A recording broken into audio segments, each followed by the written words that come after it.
ఆ ఊర్లో అయితే మాత్రం 20 సంవత్సరాల తర్వాత అమ్మవారి సంబరాలు చేస్తున్నారండి. చాలా అంటే చాలా గ్రాండ్‌గా చేస్తున్నారు. 1, 2 కాదండి 10 అమ్మవార్లు ఒకేసారి అయితే దేబెడుతున్నారు మా ఊర్లో, మా గ్రామం మీద అయితే మాత్రం. చూడండి వీడియో స్కిప్ చేయకుండా లాస్ట్‌లో చూడండి. చాలా అంటే చాలా బాగుంటుంది. అమ్మవారు ఎక్కడ రెడీ అవుతుందో చెప్తాను ఈ వీడియోలో అయితే మాత్రం. అమ్మవారు అయితే శ్రీ రాముల గుడి దగ్గర అయితే రెడీ చేస్తారండి. గ్రామంలో ఉన్న పెద్దవాళ్ళందరూ కూర్చొని ఈ విధంగా అమ్మవారిని అయితే అడుగుతారు. గ్రామంలో ఉన్న వారికి ఎవరికి ఏమీ అవ్వకుండా ఉండాలని.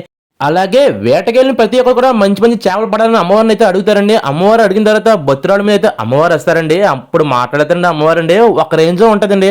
అదైతే మాత్రం నేను పార్ట్ 3లో చెప్తాను. పార్ట్ 2లో అయితే మాత్రం అమ్మవారు నాట్యం వేశారండి. ఒక రేంజ్లో వేశారండి.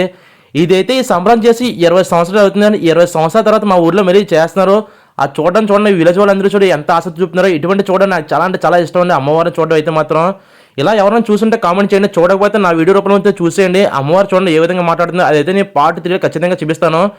పార్ట్ 2లో అయితే మాత్రం సాంగ్ అయితే మామూలుగా ఉండదండి.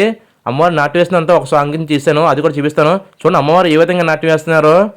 చాలా ఎగ్జామ్లో ఫీల్ అవుతుంది మా విలేజ్ వాళ్ళందరూ చూసి. ఈ విధంగా నాట్యం అంతా చేసిన తర్వాత అమ్మవారు అందరూ మాట్లాడిన తర్వాత అయితే మనం గ్రామం నుంచి బయటకు వస్తారండి. గ్రామంలో ఉన్న ప్రజలందరూ అమ్మవారు కూడా అయితే వెళ్తారు.